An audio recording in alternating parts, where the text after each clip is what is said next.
In the heart of Mexico City, where ancient whispers meld seamlessly with the hum of modern life, a darkness was unfolding, veiled from the eyes of the ordinary. I, Esperanza Martinez, was yet to find my path entwined in this shadow, a journey that would reveal to me the depths of my own spirit and the lurking evils masked behind the facade of the mundane.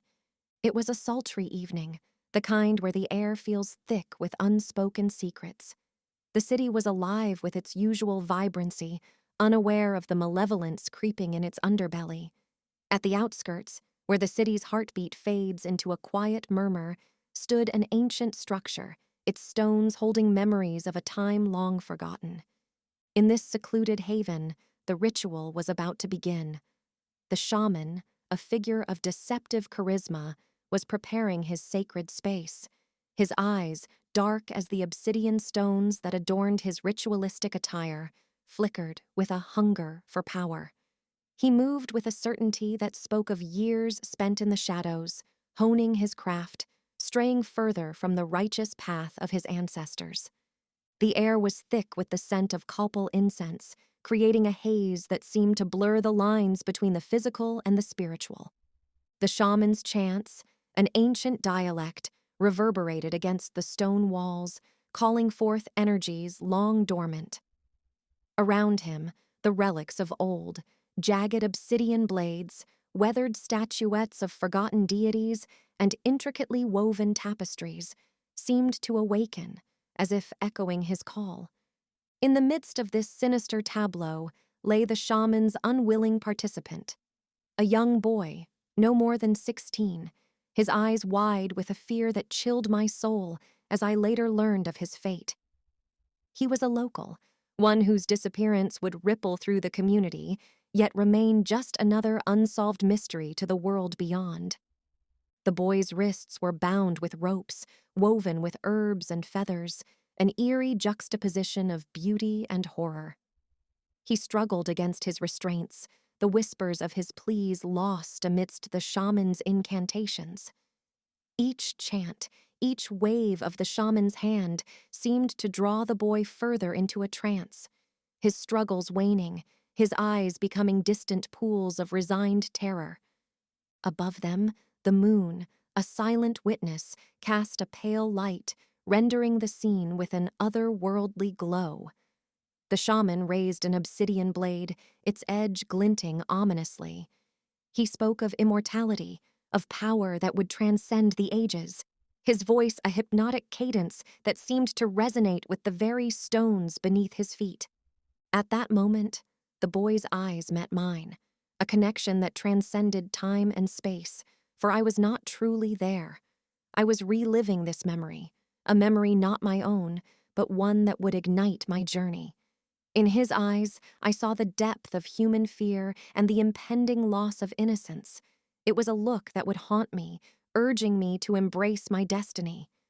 As the blade descended, a shiver ran down my spine. The ritual was complete, the boy's essence absorbed by the shaman, fueling his dark aspirations. The night air, once filled with the shaman's chants, fell into a deafening silence, as if the very earth itself mourned the atrocity. This was the beginning, the first thread in a tapestry of events that would lead me to confront the evils hidden in plain sight. It was a journey that would test the limits of my abilities and challenge the very foundations of my beliefs. For in the heart of Mexico City, a battle was brewing, a battle between the light of ancient wisdom and the shadow of corrupted power. Mexico City, mid-1940s. The war had ended, but the world was still reeling, trying to stitch itself back together. Here, in this sprawling metropolis, history nestled alongside modernity. Ancient ruins whispered stories beneath towering buildings, and the old ways danced in the shadows of New World logic. I, Esperanza Martinez, found myself caught between these worlds.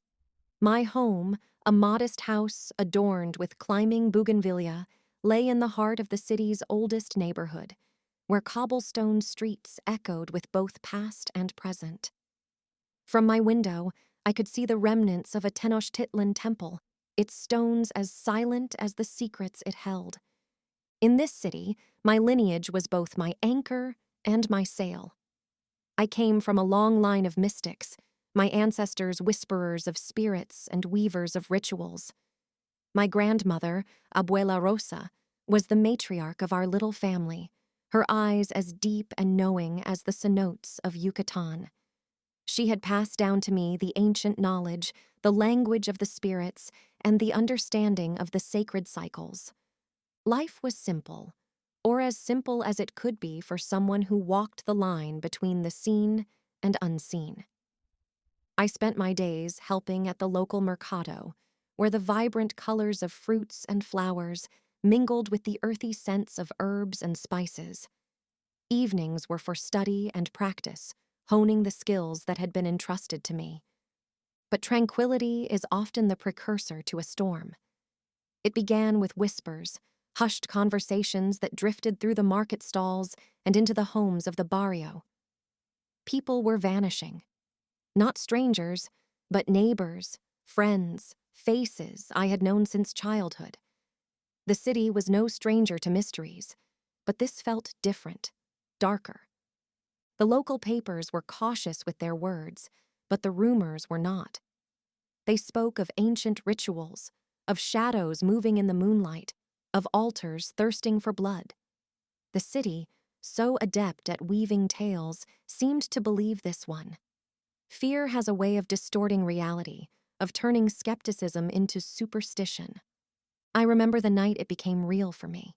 I was walking home from the mercado, the sky a canvas of twilight blues and purples, when I heard the sobs. In a narrow alley, cradled by the roots of an old ceiba tree, was a woman from my neighborhood. Her son, barely 16, had not returned home. His bed was empty, his dreams unspoken, his place at the table cold. That night, as I lay in my bed, the city's sounds seemed muted, its vibrant pulse dimmed by a growing unease. I closed my eyes, seeking guidance from the spirits, but their voices were distant, as if muffled by an unseen hand. Morning brought no solace. Abuela Rosa, her face more solemn than I had ever seen, beckoned me to our small altar. It was a sacred space, adorned with candles, images of saints, and relics of our ancestors.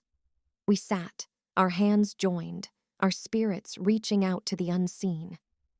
"The balance is disturbed," she said, her voice a whisper. "The veil between worlds is thinning, not by the will of the spirits, but by the hands of men."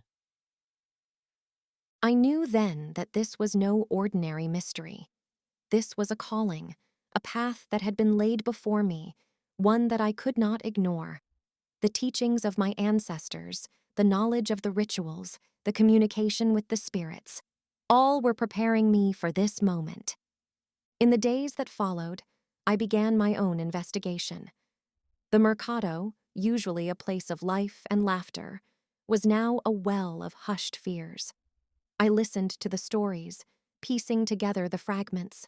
The missing were all young, their spirits bright and unburdened. It was as if they had been chosen, plucked from their lives like petals from a flower. But whispers and rumors were not enough. I needed more. I turned to the archives, the city's memory, where old newspapers and documents slumbered. The Biblioteca Nacional was a temple of knowledge, its halls echoing with the footsteps of those who sought truth. I pored over the records, tracing the patterns of the disappearances, looking for connections, for clues hidden in the fabric of the past. It was there, amidst the yellowing pages of history, that I found the first thread. A tale of an ancient shaman, a guardian of sacred knowledge who had turned his back on his duties, seduced by the promise of immortality. His name was lost to time, but his legacy, it seemed, had found new life. As the pieces began to fit together, a picture emerged, one that chilled my blood. The rituals, the disappearances, the fear, they were all part of something larger, a plan set in. My journey into the mystical began in the warmth of my grandmother's kitchen, where the aroma of fresh herbs mingled with the scent of old books. Abuela Rosa, with her silver-streaked hair and eyes that held galaxies of wisdom, was my first teacher. Esperanza, She would say, our legacy is a tapestry woven with the threads of the past, present, and future. as a child, my world was a kaleidoscope of colors and sounds, of laughter and hushed stories by candlelight. I grew up listening to tales of spirits, of guardians who watched over our world, and of the delicate balance that held everything together. Abuela Rosa's stories were not mere bedtime tales, they were lessons imbued with the wisdom of our ancestors. Each morning, I watched her tend to our altar, her hands moving with a grace that spoke of reverence and power. She taught me the names of the spirits, the symbols that represented them, and the offerings that pleased them. It was a sacred ritual, a daily reminder of our connection to something greater. My first true encounter with the spirit world came unexpectedly. I was 10, a child with wide eyes and an open heart. It happened in the quiet hours of the night when the city's clamor had faded into whispers. I remember waking up, the room bathed in moonlight, a feeling of unrest stirring in my soul. There, by the foot of my bed, stood a figure. A young girl, no older than I, her eyes pools of sadness. I wasn't afraid. Instead, a sense of calm enveloped me. "Who are you?" I had whispered. Her name was Maria, and she was lost, trapped between worlds. Her family had once lived in our house, her life cut short by illness. She spoke of her mother, her voice a melody of longing and sorrow. I did what my heart told me. I woke Abuela Rosa, her sleepy eyes quickly sharpening as she took in the scene. Together we guided Maria, offering her light and words of passage. We watched as she found her path, her form dissolving into the moonlight, her eyes holding gratitude. That night, I learned the true essence of our gifts. It wasn't about power or knowledge, it was about compassion, about helping those who could not help themselves. The years that followed were a montage of learning and discovery. Abuela Rosa was a demanding teacher, her expectations high, but her love and patience were boundless. Under her guidance, I learned to read the tarot, each card a door to understanding the unseen. We would sit for hours, the cards spread between us, as she taught me to listen to their whispers. The cards speak, Esperanza, She would say. but only to those who listen with their soul. Mediumship was a more intricate art. It required an inner strength, a willingness to open oneself to the voices of the other side. Abuela Rosa showed me how to protect my spirit, how to distinguish between truth and deception. We practiced in the quiet of our home, her presence a steady anchor as I navigated the turbulent waters of the spirit world. But it was the relics that truly fascinated me. Ancient objects, each holding stories of times long past. Abuela Rosa had a collection, artifacts passed down through generations. She taught me their history, the rituals they were used in, and the power they possessed. We would spend afternoons in her study, surrounded by these relics. I learned to feel their energy, to understand their purpose. It was like learning a new language, one that spoke of earth, fire, wind, and water. As I grew older, my skills sharpened, my connection to the spirit world deepening. But with this knowledge came responsibility. Abuela Rosa's lessons were clear. Our gifts were to be used for the greater good, to maintain the balance, to heal and protect. It was a heavy burden for a young woman, but one I accepted with honor. I understood that I was part of something ancient, a lineage that had survived through the ages. And as I stood on the threshold of adulthood, I knew that my journey was just beginning, a path that would lead me to confront the shadows lurking in the heart of my beloved city. In the same city where children played under the watchful eyes of ancient gods and modern skyscrapers alike, a darkness was brewing. its roots buried deep in the city's forgotten corners. This was the rise of the evil shaman, a man whose name had been erased from memory, known only by his ominous deeds. He emerged from the shadows like a sinister whisper, a figure shrouded in mystery and fear. Charismatic in his demeanor, he had the kind of presence that commanded attention, his words weaving a tapestry of enchantment around those who listened. Yet, beneath his magnetic exterior lay a heart corrupted by greed and a soul tainted by an insatiable lust for power. The shaman was not always this harbinger of darkness. Once, he had been a guardian of sacred knowledge, a protector of the ancient ways. But the path to corruption began with a single, misguided step, a desire to transcend the mortal coil, to attain a godlike status among men. He believed that the key to immortality lay in the old rituals, the forgotten ceremonies that spoke of life, death, and the delicate balance between. He started to experiment, delving into the forbidden aspects of mysticism. In his quest, he discovered the potency of human sacrifice, a practice long abandoned by the wise for its danger and moral depravity. The shaman convinced himself that these sacrifices were necessary, that the spilling of innocent blood was a small price to pay for eternity.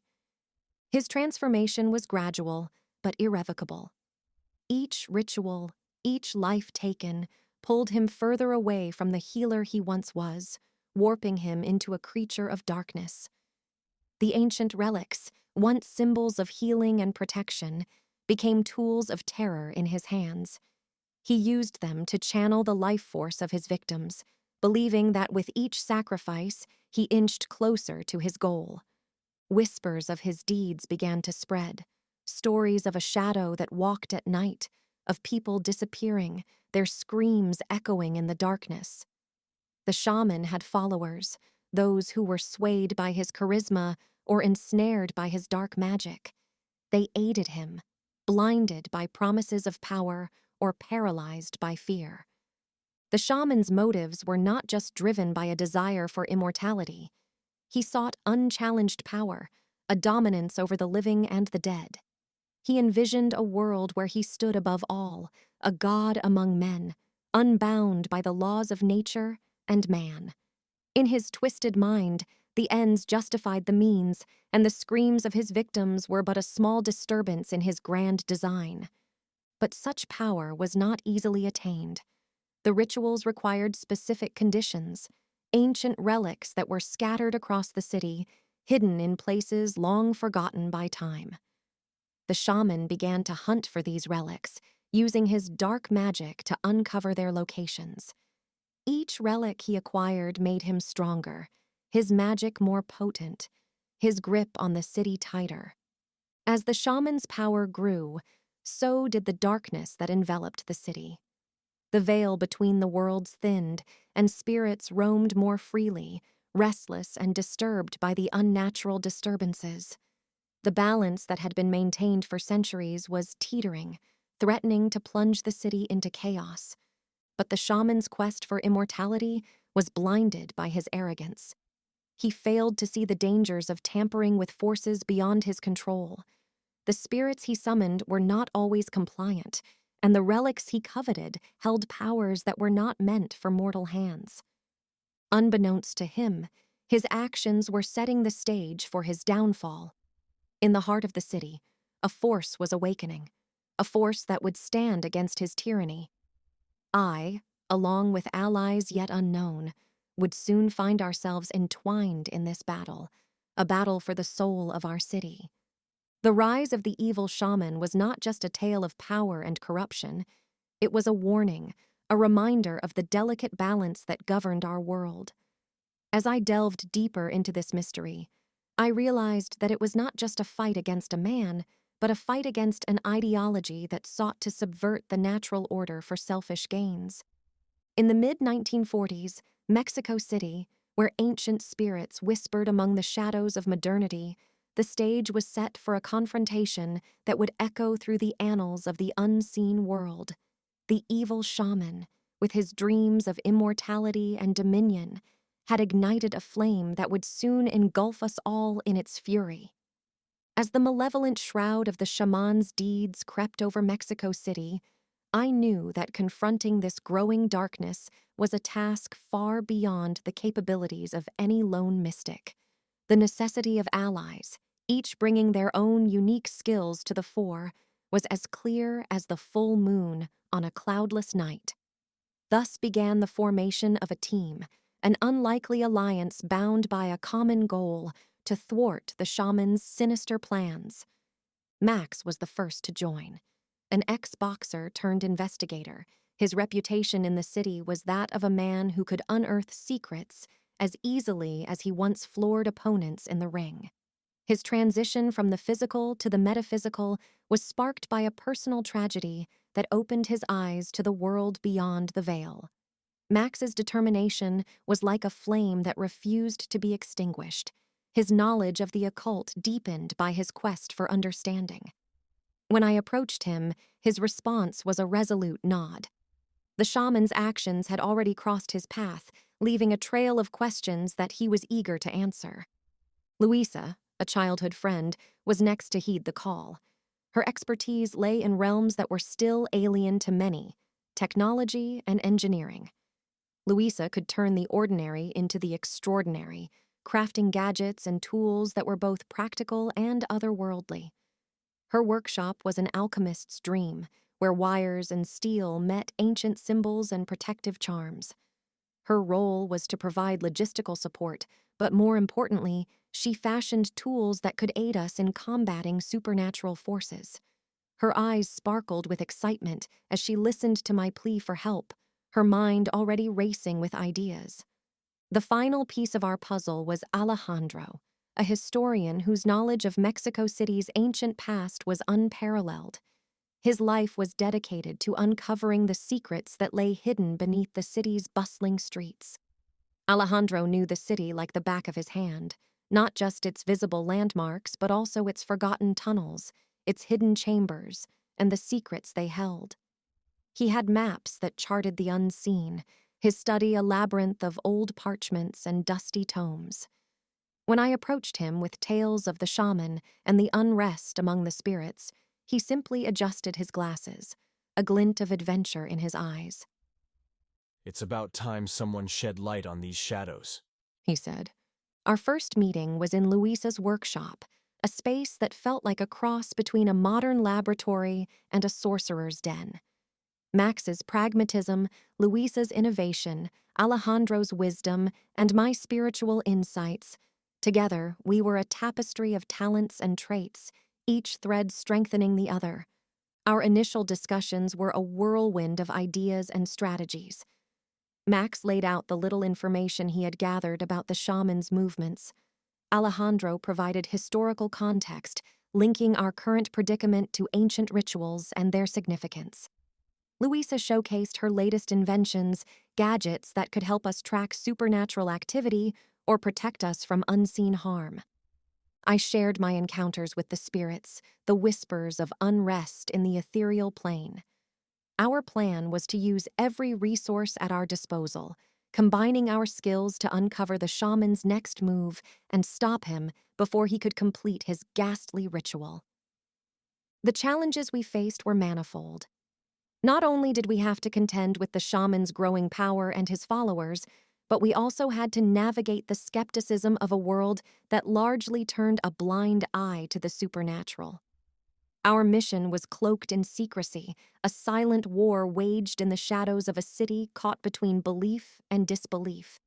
But in that room, among my newfound allies, there was a sense of unity, a shared determination that transcended our individual histories. We were not just a group of individuals brought together by circumstance. We were a team, each member an integral part of a greater whole. As the night deepened, our plans solidified. We would start by investigating the sites of the recent disappearances, searching for clues that the police might have missed. Alejandro would delve into the archives, seeking any historical precedent that might give us an edge. Luisa's gadgets would allow us to track any unusual dark magical activity, while Max and I would probe the spiritual disturbances, seeking guidance from the spirits who had fallen victim to the shaman's schemes. Our meeting concluded with a resolve that was as firm as the cobblestone streets of our city. We were ready to face the darkness, to stand as a beacon of light against the shaman's malevolence. The battle lines were drawn, and we, a band of modern warriors armed with ancient wisdom and new age ingenuity, were ready to reclaim the soul of Mexico City from the clutches of an evil that threatened to engulf it. Our quest commenced under the cloak of a starless night, the city's heart beating a rhythm of restless anticipation. Max, Luisa, Alejandro, and I convened in the shadowed alleys of the Zocalo, the city's ancient center, where the past seemed to seep through the cracks of the modern pavements. Max had gathered intelligence on the shaman's recent whereabouts, tracing a pattern that hinted at his search for the relics. Alejandro, with his extensive knowledge of the city's history, identified potential locations of these relics: ancient temples now hidden beneath urban sprawl, crypts forgotten by time, and secret chambers within colonial structures. Luisa had equipped us with an arsenal of her ingenious devices: electromagnetic field detectors modified to sense spiritual disturbances, infrared cameras to capture the unseen, and a network of informants she had cultivated in the city's tech underworld. As for me, my role was to serve as a bridge between the physical and the spiritual, to communicate with the spirits who had fallen prey to the shaman's dark rituals. These spirits were our guides, leading us to the hidden relics, their whispers a map to our quest. Our first breakthrough came unexpectedly. In the ruins of an old convent, where the air was thick with the scent of marigolds and forgotten prayers, I felt a presence, a spirit lingering in the remnants of sanctity. Her name was Mariana, a victim of the shaman's lust for power. She spoke of her pain, her voice a mere echo of her former self. Mariana led us to a hidden chamber beneath the convent, a place where time seemed to stand still. There, encased in a wall, was an ancient Aztec mask, its eyes hollow, yet alive with a history untold. "This relic," Mariana whispered, "was one of the keys to the shaman's ritual, a conduit for channeling the life force he so desperately sought." With the first relic in our possession, our quest took on a new urgency. We knew the shaman would be seeking the remaining relics, and each moment we delayed gave him more time to complete his nefarious ritual.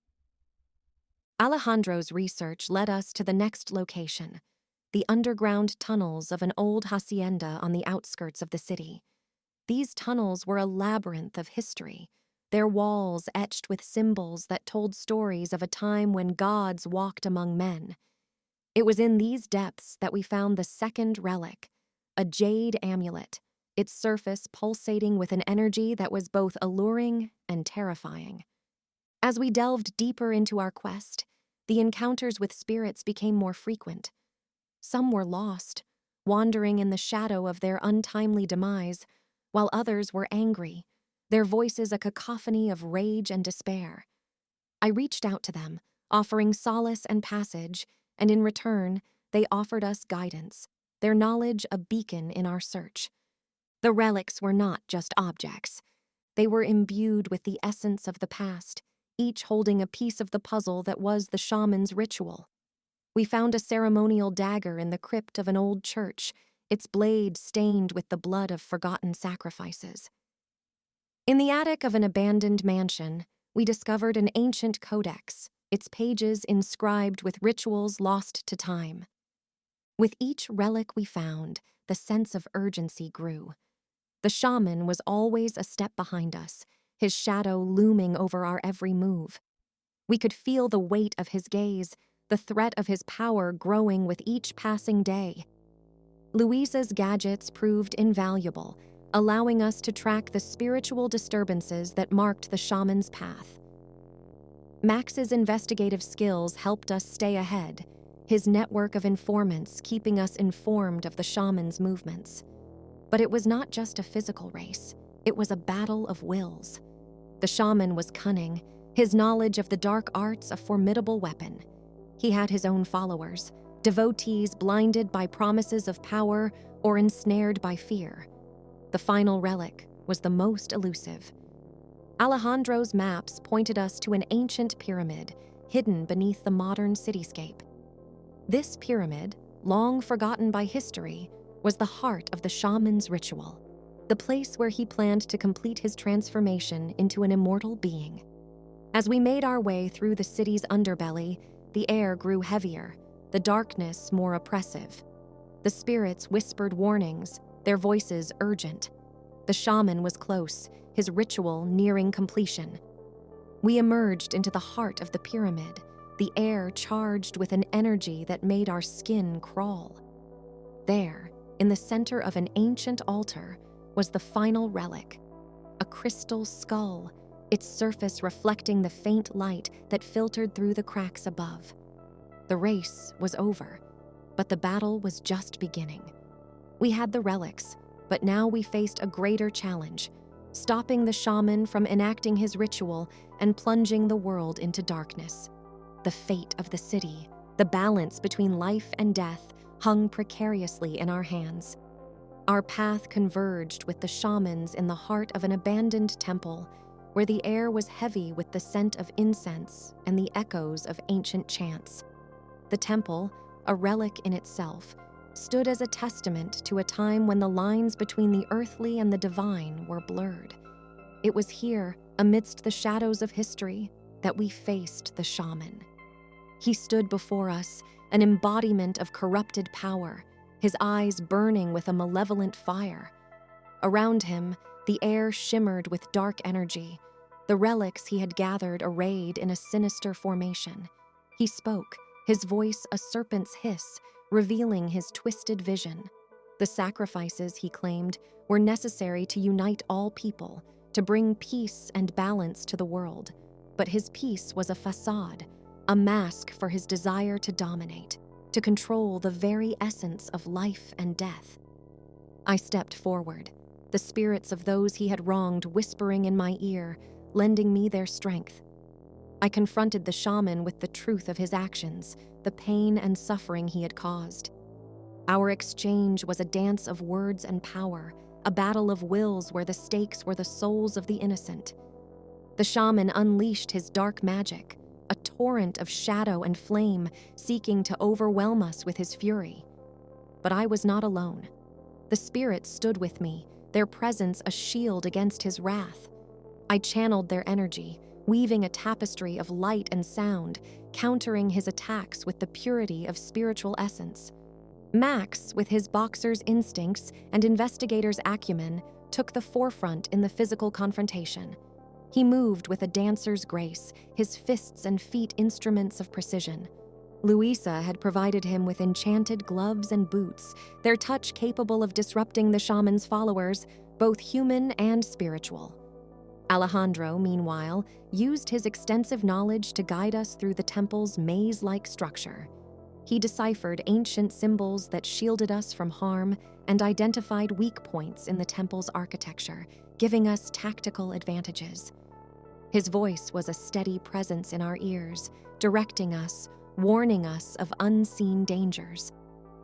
Luisa, though not present in the flesh, was there in spirit and through her ingenious creations. Her weapons, a blend of technology and mysticism, were our arsenal against the shaman's minions. Spectral grenades that released bursts of sacred light, bullets inscribed with protective runes, and a sonic device that disrupted spiritual energy. These were our tools of battle. The temple became a battleground, a clash of ancient magic and modern ingenuity. The shaman's followers, blinded by his promises, came at us with fervor. But they were no match for Max's prowess, nor could they withstand the power of Luisa's weapons. The battle raged, a symphony of chaos and determination. I moved through the fray, my focus on the shaman, our powers locked in a deadly embrace. With each spell I cast, with each word of power I uttered, I felt the spirit's energy coursing through me, lending me their strength. Max fought with the ferocity of a lion, his movements a blur of speed and power. Alejandro, ever the strategist, identified the patterns in the shaman's attacks, advising Max on where to strike next. The shaman, realizing his followers were no match for us, turned his full attention to our destruction. He summoned spirits of his own, twisted echoes of his victims, their forms distorted by his dark magic. But even they hesitated, their essence still containing fragments of their humanity. It was in that moment of hesitation that the tide turned. I reached out to those spirits, my voice a soothing balm to their pain. I reminded them of who they once were, of the life that was stolen from them. One by one, they turned against the shaman, their anger now directed at the one who had ensnared them. The shaman's power waned, his control slipping. He lashed out, a desperate beast cornered by its prey. But we were relentless, our resolve unshaken. Max delivered a series of blows that staggered the shaman, Luisa's enchanted gear disrupting his concentration. In the end, it was a collective effort that brought the shaman to his knees. His vision of a world under his control shattered, his schemes undone by the very people he sought to dominate. He fell, not with a roar, but with a whimper, his dreams of immortality dissipating like smoke in the wind. As the dust settled, the spirits he had bound were released, their essence returning to the cycle of life and death. As the battle reached its zenith, the air around us crackled with arcane energy. The shaman, weakened but still formidable, summoned the last of his dark powers for a final confrontation. It was in this moment of dire need that I realized the true extent of my abilities and the latent power of the relics we had gathered. With my companions at my side, I tapped into the ancient energy of the relics, channeling their combined power. Each relic resonated with a different aspect of the natural world. The mask with the spirit of the wind, the amulet with the heart of the earth, the dagger with the fire of the sun, and the crystal skull with the depth of the waters. The relics, united in purpose, amplified my connection to the spiritual realm. I felt the spirits of our ancestors flowing through me, lending me their wisdom and strength. With this newfound power, I confronted the shaman, our energies clashing in a spectacle of light and shadow. In the climax of our struggle, a twist of fate revealed the true nature of the shaman. He was no longer a man, but a vessel for the sinister forces he had invoked. His humanity had been lost long ago, consumed by the very rituals he had sought to master. As I stood face to face with the shaman, the spirits whispered to me the tale of his descent into darkness. He had once been a victim of a ritual similar to the ones he now performed, twisted by the pain and betrayal he had endured.